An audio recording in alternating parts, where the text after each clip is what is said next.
महाभारत के महारथी अभिमन्यु से मैंने सीखा कि जीवन में हिम्मत से हारना, लेकिन हिम्मत कभी मत हारना।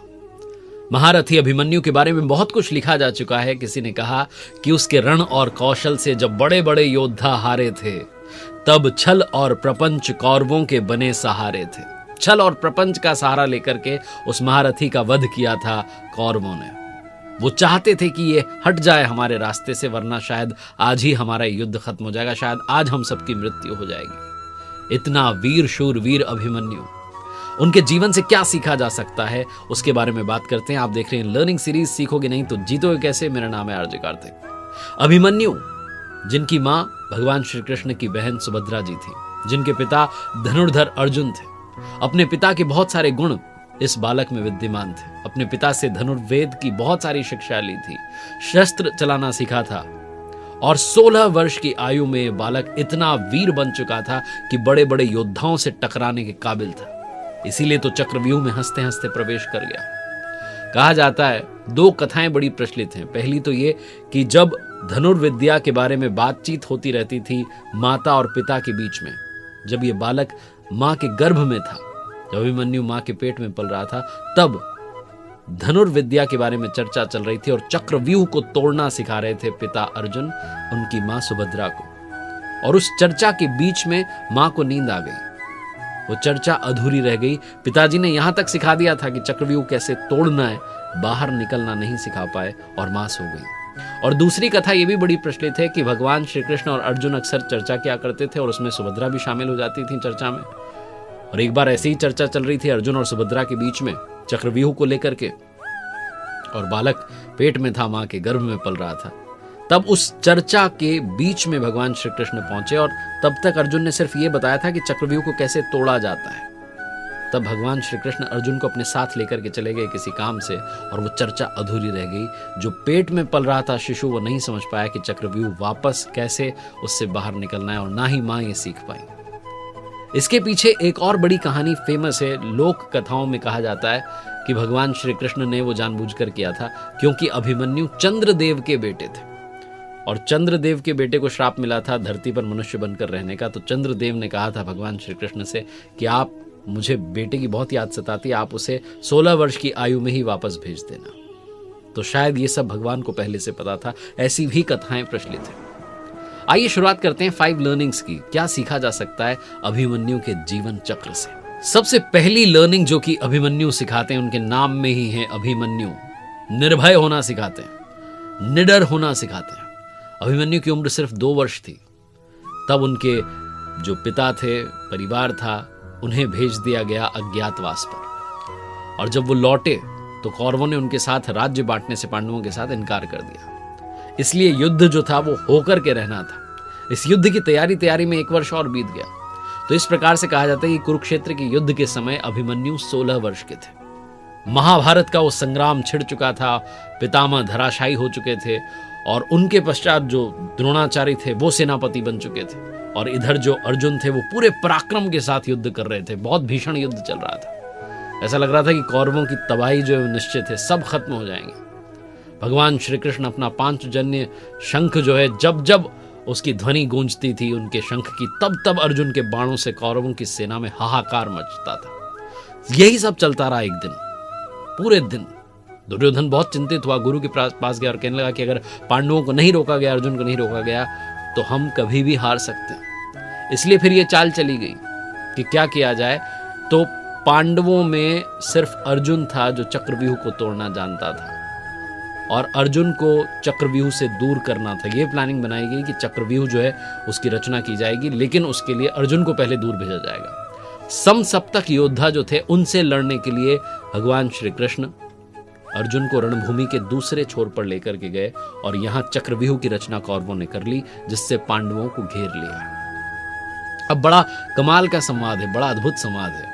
जब ये बात पहुंची युधिष्ठिर के पास में तो चिंता में पड़ गए, क्योंकि अर्जुन के सिवाय किसी को चक्रव्यूह तोड़ना नहीं आता था। सब सोच में पड़ गए कि होगा क्या, क्योंकि सबको ऐसा लग रहा था कि हमारे सामने पराजय, क्योंकि कह दिया गया था कौरवों की तरफ से कि अगर तुम में से कोई इस चक्रव्यूह में नहीं आता है तो तुम्हारी पराजय मान लेना, तुम हार मान लेना, अगर तुम्हें इस चक्रव्यूह को तोड़ना नहीं आता, अगर इसमें अंदर आना नहीं आता। इस बात से बहुत परेशान थे। तभी अभिमन्यु वहां पहुंचते हैं शिविर में और युधिष्ठिर के चरण छू करके कहते हैं कि आप इस तरह सोच में क्यों बैठे हैं महाराज, युद्ध के क्या समाचार हैं? तो उन्होंने कहा कि युद्ध के समाचार सही नहीं है। ये तो तुम जानते ही थे कि अब तक हमारी जीत हो रही थी, तुम्हारे पिता ने बहुत ही अपने युद्ध कौशल का प्रदर्शन दिखाया अच्छा, और हमारे लिए अच्छे समाचार थे, लेकिन अब अच्छे समाचार नहीं। अब जो है, जब तुम्हारे पिता यहाँ नहीं हैं और वो रणभूमि के दूसरे छोर पर युद्ध करने के लिए गए हैं, तब कौरवों ने चक्रव्यूह बना दिया और हमें ललकारा है। तो अभिमन्यु ने कहा कि इसमें चिंता की क्या जरूरत है, चिंता की क्या बात है? युधिष्ठिर ने कहा कि बेटा तुम नहीं जानते चक्रव्यूह तोड़ना कितना कठिन है, उसमें सेना को चक्र के रूप में खड़ा किया जाता है, बहुत सारे द्वार होते हैं ये वो। तो अभिमन्यु ने कहा कि इसमें कौन सी बड़ी बात है, मैं तोड़ सकता हूं। तो महाराज युधिष्ठिर ने कहा कि ये कौन सी बात है, तुम्हें कैसे पता चक्रव्यूह कैसे तोड़ा जाता है? तब अभिमन्यु ने बताया कि महाराज एक बार पिताजी ने माँ से चक्रव्यूह तोड़ने का वर्णन किया था, उस समय मैं माँ के पेट में था, मैंने ये वर्णन सुना था। चक्रव्यूह से बस निकलना नहीं जानता हूं, क्योंकि जब अंतिम द्वार तोड़ने की बात हो रही थी तो माँ को नींद आ गई और पिताजी ने बताना बंद कर दिया था। तो भीम जो थे वो गुस्से में उन्होंने कहा कि अंतिम द्वार को तो मैं अपनी गदा से तोड़ दूंगा। युधिष्ठिर ने अभिमन्यु से कहा कि तुम तो बालक हो, हम तुम्हें लड़ाई में कैसे भेज सकते हैं? तब अभिमन्यु ने कहा कि मैं बालक नहीं रहा, मैं अपने परिवार की रक्षा के लिए इस चक्रव्यूह को तोड़ने के लिए तैयार हूं, आप बस आदेश दे दीजिए। और तब वो आदेश दिया गया। तब अभिमन्यु उस चक्रव्यूह को तोड़ने के लिए पहुंच गए कौरवों की सेना में। और जब वो एक के बाद एक द्वार को तोड़ते चले जा रहे थे, तब जब कौरवों को लगा कि अब हमारी हार सुनिश्चित है, शायद अभिमन्यु हम सब का वध कर देगा, तब उन्होंने छल किया, प्रपंच किया और अभिमन्यु को अंदर घेर करके उस चक्रव्यूह में मार दिया। ये जो कुछ हुआ महाभारत के इस संग्राम में, ये बहुत बड़ा जो घटनाक्रम है वो सिखाता है कि जीवन में निडरता कितनी जरूरी है। जब आपके ऊपर संकट आ जाए तो डरना नहीं है, आपको निडर बनना है। और जिस तरीके से अभिमन्यु ने कहा कि मैं परिवार की रक्षा के लिए सबसे आगे खड़ा हूं, आप चिंता मत कीजिए, ठीक वैसे ही हमें निडर बनकर हर समस्या का सामना करना है। यही अभिमन्यु सिखाते हैं कि हिम्मत से हारिए, हिम्मत मत हारिए।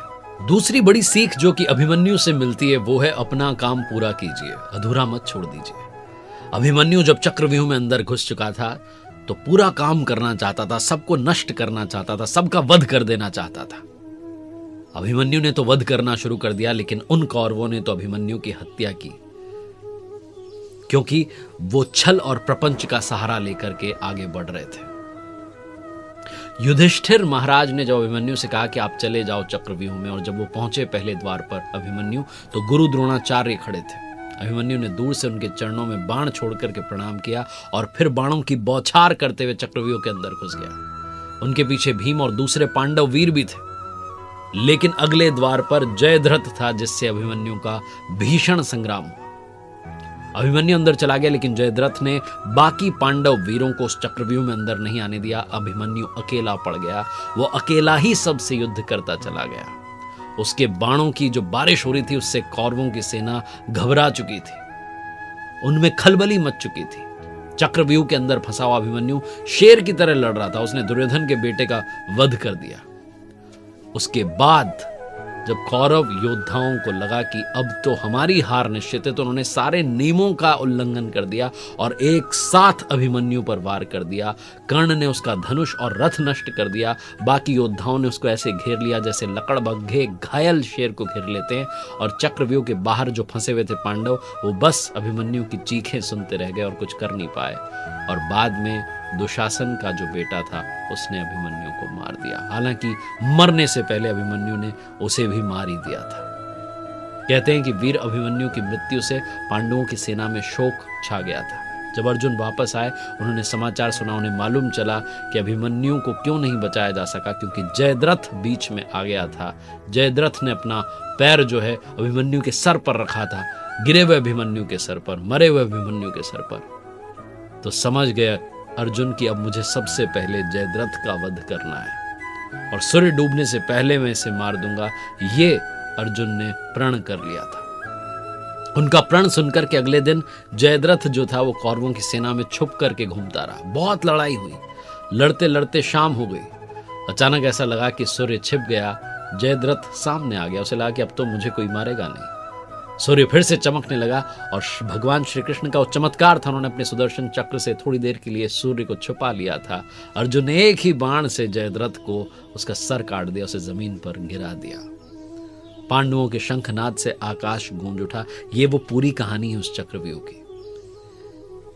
तो इसलिए अभिमन्यु ये सिखाते हैं कि जीवन में काम पूरा करने की तरफ बढ़िए, आप हार मत मानिए। तीसरी बड़ी लर्निंग जो कि अभिमन्यु के जीवन से मिलती है वो ये है कि हमेशा आप अलर्ट रहिए, हमेशा चौकन्ने रहिए। एक ऐसे वीर योद्धा की कहानी है जिसने अपने मां के गर्भ में, जब वो पेट में पल रहा था, तभी सीख लिया था कि चक्रव्यूह को भेदा कैसे जाता है, चक्रव्यूह को तोड़ा कैसे जाता है। तो ये तीसरी बड़ी सीख है कि जीवन में हमेशा अलर्ट रहिए। आपको ज्ञान कहीं से भी प्राप्त हो सकता है, उस ज्ञान को ग्रहण करना शुरू कीजिए। चौथी बड़ी लर्निंग जो कि अभिमन्यु से सीखने को मिलती है वो ये है कि अधूरा ज्ञान हमेशा हानिकारक होता है, खतरनाक होता है। महारथी अभिमन्यु के पास में ज्ञान तो था लेकिन अधूरा था। चक्रव्यूह को तोड़ना तो आता था लेकिन बाहर निकलना नहीं आता था। बस इसीलिए अभिमन्यु की हत्या कर दी कौरवों ने, छल और प्रपंच से उन्हें मार दिया। अगर अभिमन्यु को मालूम होता कि बाहर कैसे निकला जाता, अगर पूर्ण ज्ञान होता तो बात कुछ और होती।